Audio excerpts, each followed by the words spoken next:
Padayon nga adlaw matinian, Setyembre 28, 2024, karong adlaw. Ako si Josh Eric Jalgis. Uban ni kami alang sa mga labas nga mga balita gikan sa lokal nga panggamhanan ubos sa administrasyon ni Mayor Michelle Lacpil-Rabat. Ug aniya ang atong mga headlines. Kwarantina tungod sa hulga sa ASF, gilibkas na. Basura Tubigas Project atong sayron. Nationwide earthquake drill, gipahigayon. Sa police report, tulo dakpan sa laing bypass operation. Sa sports, Mati Skim Borders midaog sa Malaysia. Ug sa special report, usa ka proyekto sa Barangay Tamisan, gibawi. Kana ug uban pa sa pagbalik sa Ang Mati karon.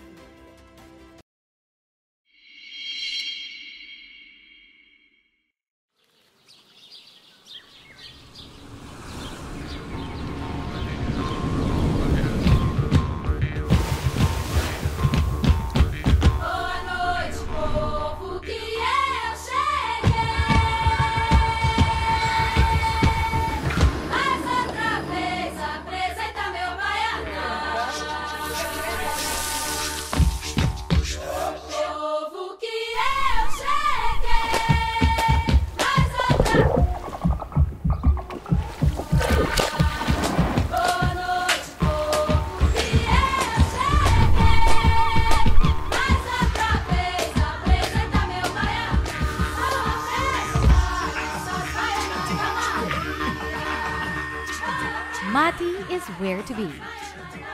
Make it Mati. Maganahay nga di.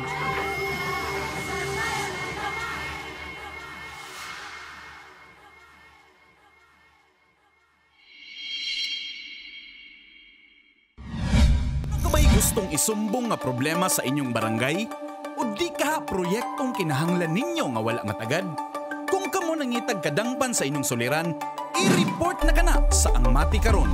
Kami gadawat sa reklamo, hangyo o bisan pa man unsang mensaheng gusto ninyong madunggan sa lokal nga panggamhanan. I-report na yan. Ipadala lamang inyong mensahe hangyo ug mulo sa atong Facebook page, City of Mati LGU, aron among masibya sa Ang Mati karon. Mamahimo usab kamong magpadala sa inyong video, mahitungod sa inyong issue. I-report na yan.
Matinians, andam ka ba panahon sa kalamidad? Ang Go Bag usa sa mga alibyo aron kaminusan ang epektong hatod sa kalamidad o emerhensiya. Ali, tabangan ta ka magprepara og Go Bag aron ready ka pirmi. Una, iandam ang sinina ug uban pang bisti nga magamit sulod sa duha hangtod tulo ka adlaw. Pagkaong di dali mapano sama sa dilata, biskwit, noodles ug uban pa. Tubig mainom. kutsara, tinidor, plato ug plastic bags. Toiletries sama sa toothbrush ug toothpaste, sanitary napkin para sa mga babae, sabon ug shampoo, hand sanitizer ug alcohol. First aid kit sama sa band-aid, mga tambal, ointment para sa mga samad, maintenance medication kung naa. Survival kit sama sa pocket knife na dunay can opener, flashlight ug posporo o lighter, ug pito. Mga gadget sama sa radyo, battery, power bank, charger ug extension cord. Human kini tanan maandam, ibutang kini sa bag na dili dali mabasa. Ang go bag ibutang sa butanganan na dali ra makita. Hinumdumi, mas luwas ang taong andam. I-ready na ang inyong mga go bags, Matinians. Kabalo ka ba? Nga otomatikong kansilado ang klase sa mga eskwelahan kung adunay bagyo, kusog nga pagulan, baha ug kusog nga linog. Subay sa DepEd Order No. 37 Series of 2022. Otomatikong makansela ang klase gikan preschool hangtod grade 12 kung adunay na issue na tropical cyclone wind signals. 1, 2, 3, 4 o 5 gikan sa Pag-asa o ang Philippine Atmospheric, Geophysical and Astronomical Services Administration. Gawas sa bagyo, otomatikong kanselado sab ang mga klase kung adunay gi-issue ang Pag-asa na orange o red rainfall warning. Mamahimo sab na magsuspende og klase ang lokal na panggamhanan tungod sa pagulan bisan og walay warning gikan sa Pag-asa. Samtang otomatikong makansela sab ang mga klase kung adunay flood warning gikan sa Pag-asa. Makansela o masuspende sab ang mga klase bisan og walay flood warning sa Pag-asa kung kini gimando sa lokal na panggamhanan. Sa panahon sa linog, otomatikong makansela ang mga klase kung lapas sa intensity 5 ang gideklara sa PHIVOLCS nakakusgon sa linog. Samtang mamahimong ikansela sa lokal na panggamhanan o mga school principal ang klase kung adunay linog na baba sa intensity 5 ang kakusgon. Kini nga polisiya mausab ang ginasubay sa Commission on Higher Education CONCHED. Karon, kabalo na ka! Gilibkas na sa Task Force ASF ang restriksyon sa pagbiyahe sa mga baboy gikan sa mga barangay nga dunay pagkamatay nga nahitabo nga susama sa mga sintomas sa African swine fever. Sa pagkakaron, tulo na lang ka barangay ang padayong ginamonitor sulod sa dakbayan sa Mati. Ania ang report. Ang Mati City Veterinary Services Office nagpahibalo kaniadtong Setyembre 24 sa paglibkas sa restriksyon sa mga buhi nga baboy, karne sa baboy ug mga produkto nga hinimo gikan sa baboy sa pipila ka mga barangay.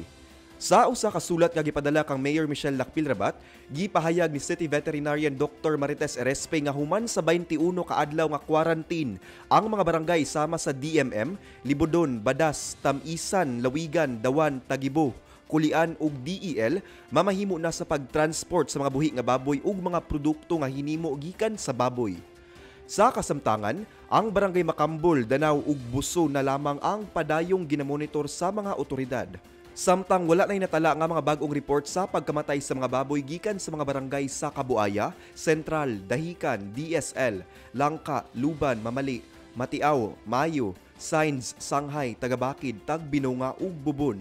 Gipahinumduman hinuon sa City Veterinary Office ang mga opisyal sa barangay nga magpabilin nga mabinantayon ug dayon nga magpatuman og mga kalihukan nga restriksyon kung adunay mga bagong kaso sa pagkamatay sa mga baboy aron mapugnan ang pagkatag sa sakit. Ang ASF Task Force ug uban pang lokal nga mga ahensya nagapadayon nga nagasuporta sa mga paningkamot aron maminusan ang epekto sa ASF sa industriya sa pagbuhi og baboy sa syudad.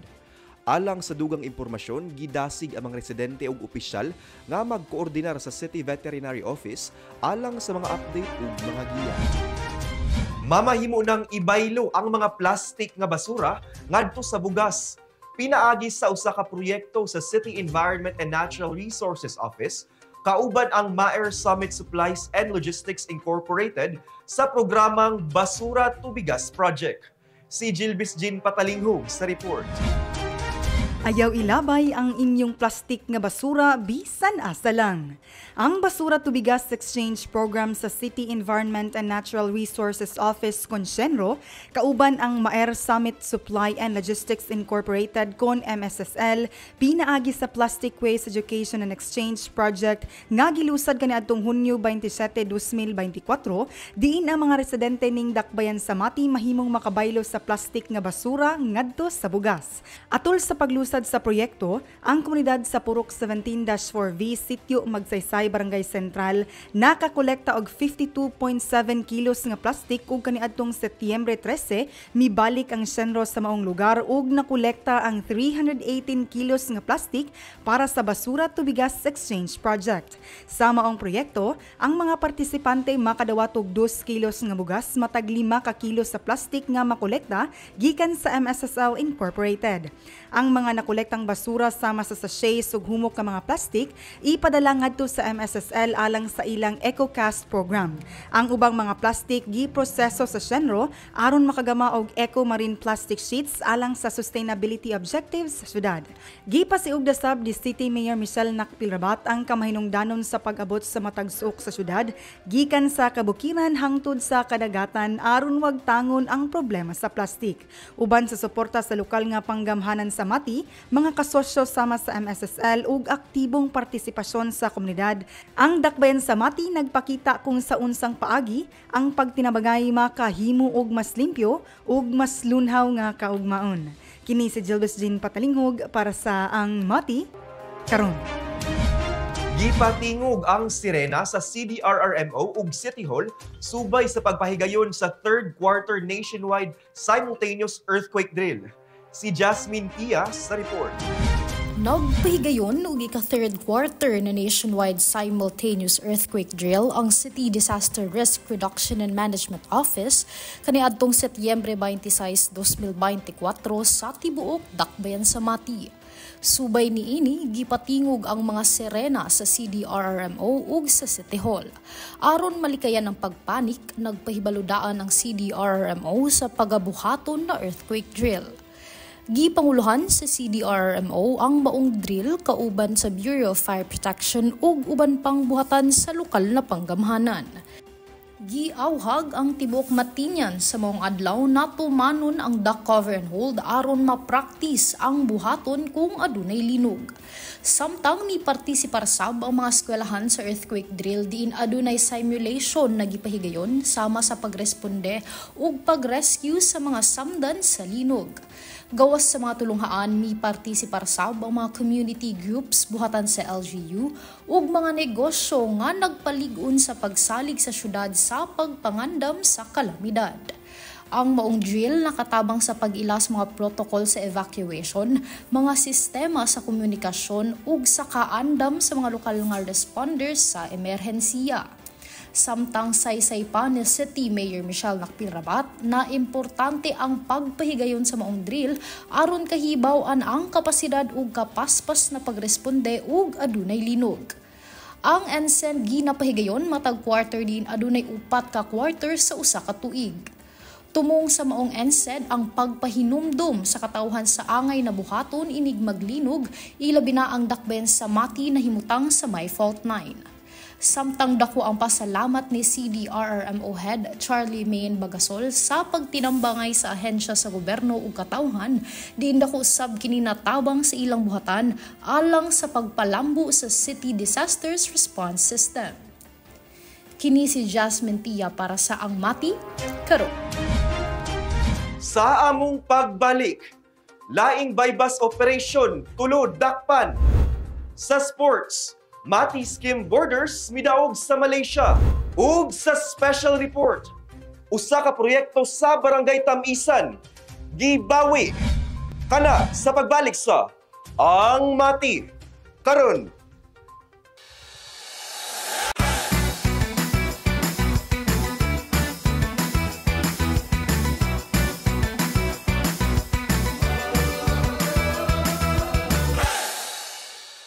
Madayo na adlong Matinyan, sa usab kita sa itong segment na Matinyans on the Street. Dinhi lamang sa Ang Mati Karon. Karong bago, Si Vice Presidente Sara Duterte mitambong sa usa ka congressional inquiry nga nag-imbestigar sa paggamit sa pondo sa iyang buhatan. Sa iyang opening statement, iyang gisalikway ang akusasyon nga adunay sayop nga paggamit sa pondo ug miingon nga ang investigasyon dili bahin sa accountability kundi usa ka political attack nga gituyo aron madaot ng iyang reputasyon sa wala pa ang 2028 nga eleksyon. Busa alang sa atong pangutana karong semana, nagtuo ka ba nga ang investigasyon batok sa buhatan ni Vice Presidente Sara Duterte usa ka tinuod nga pag-imbestigar bahin sa sayop nga paggamit sa pondo o kini usa ka politikal nga pag-atake aron madaot ang iyang tsansa sa 2028 elections? Tara, ubali kami ug atong sutaon ang tubag sa mga matinyan. Political attack yun to. Kay gusto yun nila nga dili na makadagan si Inday Sara sa 2028 election. Ang pandaot ra. Ngano ba para sa inyo?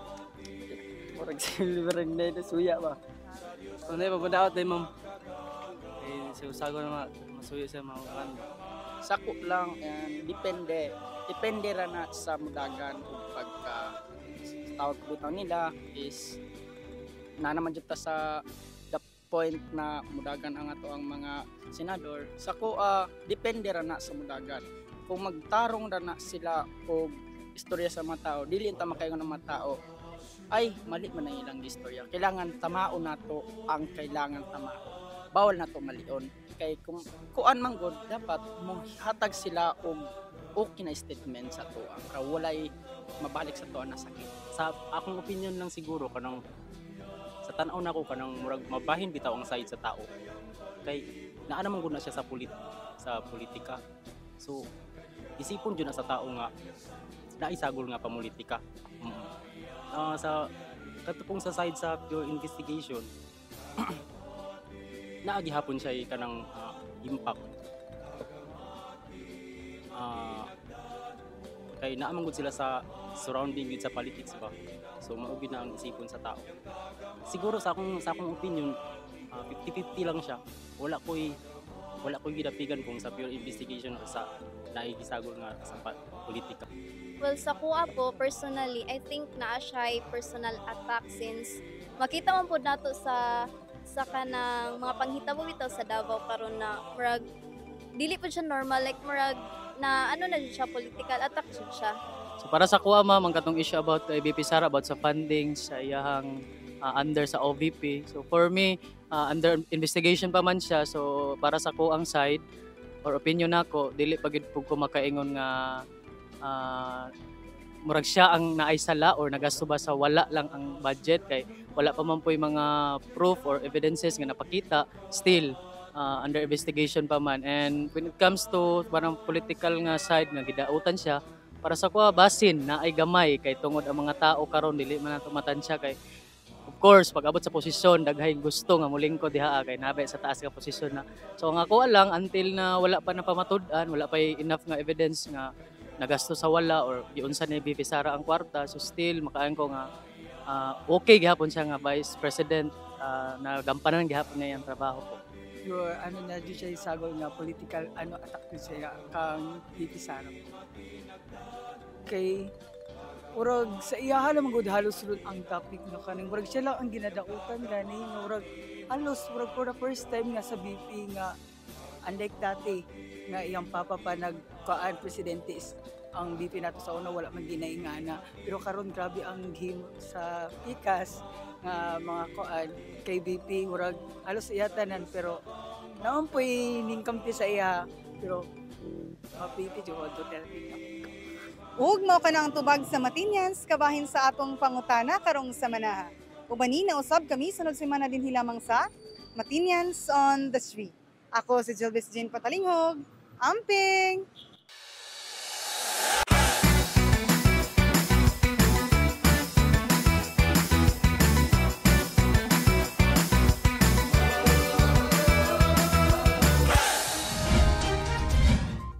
Dakpan ang giilang alias Mig sa gipahigayong bypass operation sa kapulisan sa usa ka giingong drug den sa Dakbayan kaniadtong Setyembre 20. Si Nash Tiguelo sa dugang detalye.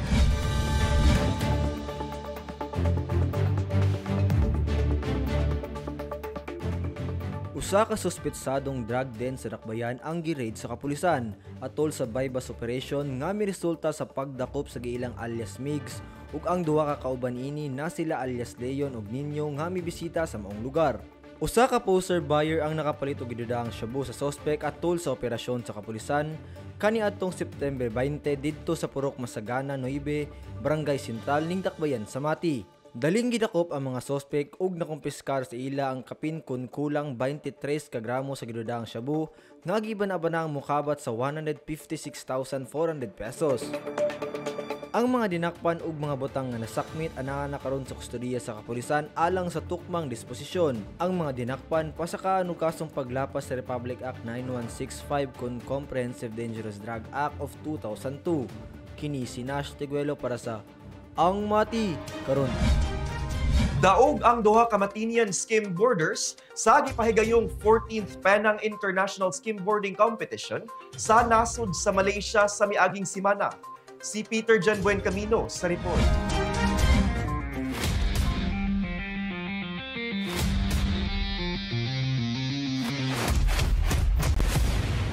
Nagmadaugo ng mga Matinian skimboarders human gidasmag ang mga balod sa kadagatan sa 14th Penang International Skimboarding Competition niadtong September 21, 2024 dito sa Bora Bora, Georgetown sa Penang, Malaysia. Ang kompetisyon gitambunga sa nagkalain-laing skimboarders sa kalibutan, lakip ni ini mga delgado sa Dakbayan sa Mati nga gilangkuban sa mga miyembro sa Mati Water Sports Association. Kampiyon si King Jan Torion Bukong sa junior category samtang nakuha sab ni Peter Ordinaria ang kampyonato sa expert category. Adunay usab na dawat nga special award sa mga Matinian, si Ordinaria nakakuha sa Best Air Award samtang Best Tricks King Award si Bukong. Na mahimong dakong rason sa kadaugan nila ang pagkondisyon og training matag adlaw, inubanan pa kini sa paglikay sa mga bisyo. Ang mga kampiyon nakadawat og cash prize, bagong skimboard ug mga outdoor items gikan sa mga nag-organisa sa event.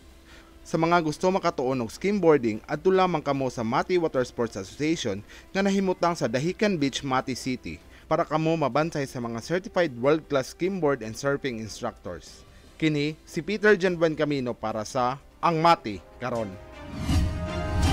Usa ka proyektong entablado nga itukod unta sa Barangay Tamisan ang wala na mahidayon. Ang maong proyekto nagkantidad og 1 milyon ka pesos ug gikan sa buhatan ni Davao Oriental 2nd District Representative Chino Almario. Atong sutaon ng hinungdan sa maong panghitabo sa special report ni Albert Louis Villar Jr.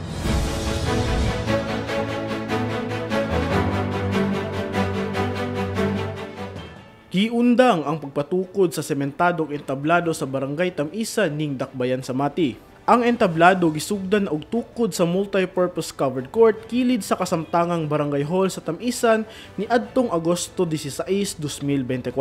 Sumala ni Tamisan punong barangay Mary Jane Bacquiao Sincero nga kini nga proyekto giaprubahan sa Barangay Council sa Tamisan pinaagi sa usa ka resolution ug gisumite sa Kongreso para masugdan na ang pagpatabaho niini. Sa stage 2 nga project charge sa nagpasag resolution to Congress office.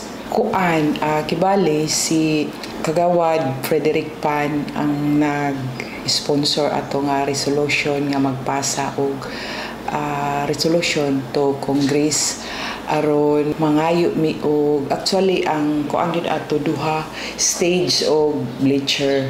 Kini nga proyekto apil sa 50 million infrastructure package nga giagi sa Department of Public Works and Highways nga mihatag og notice to proceed alang sa maong proyekto kaniadtong Hulyo 2, 2024. Base kini sa usa ka dokumento kung diin makita ang listahan sa mga proyektong apil sa 50 million infra package nga gi-validate usab sa usa ka empleyado sa DPWH nga mihangyo nga dili hinganlan. Saysay usab ni Sincero nga pag-abot sa Agosto 23, 2024, giundangan kini sa subcontractor sa rason nga wala pa daw kini maaprubahe sa opisina ni Davao Oriental 2nd Congressional District Representative Chino Almario. Walay nabuhat ang barangay officials o gitabunan na lamang ang mga bangag nga dapat unta tukuran na og pundasyon. Morning sa Friday to, nag-adto siya sa balay, niingon nga i-pull out daw nila kay wala pa na-approve Mao na iyang rason. At nag-advise daw si Bawdon nga tabunan lang ang mga bangag kay basi na madisgrasya. Yan na siya, daluna mo ang mga materialis. Inako, dalha kay inyo man ang dala diha. Wala man may rights nga mo pabilin diha. Maoto, kana gyud na day, nalimpyo gyud. Ning lakaw sila, unya, natanggal dahil nila ang ilahang gi-construct. Wala minahimo. Wala po siya nag-advise nga kanusa sila mo balik. Nagpahayag usab sa iyahang kahiubos ang punong barangay. Sanglit ang proyekto dakong tabang unta sa katawhan sa barangay Tang-Isan. Sumala usab niya daghan ang nahibulong ug nangutana nganong naundang ang giingong konstruksyon. Pero para sa ako, medyo na touch good ko. Kay gibarog na manggod tapos gitanggal.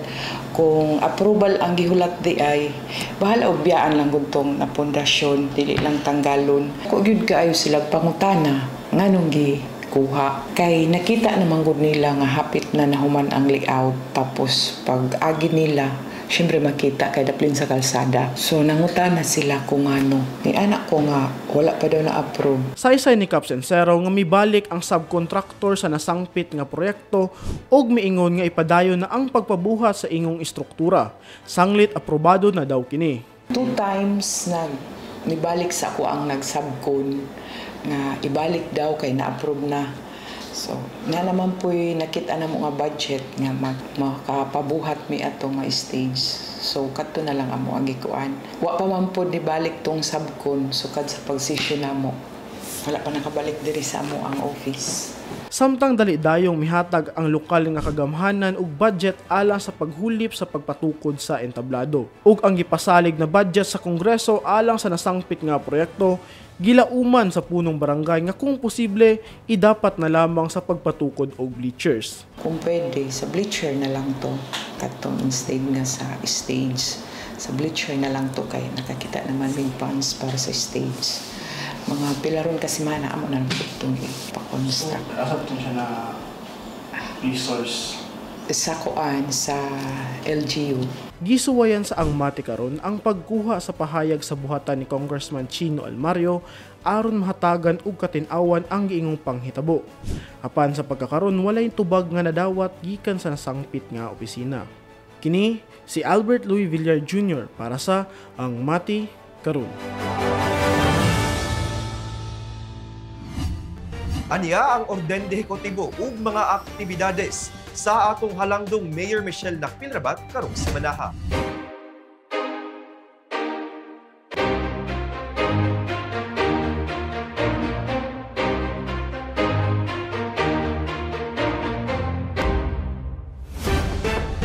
Ug mao kana ang atong mga pinakauling balita gikan sa City of Mati, LGU. Ako si Josh Eric Jalgis. Uban ni kami sunod simana matag Sabado diri lang sa Angmati. Karon, atong kanunay hinumduman nga magmakusganon, magmatinabangon ug magmahigugmaon matag adlaw.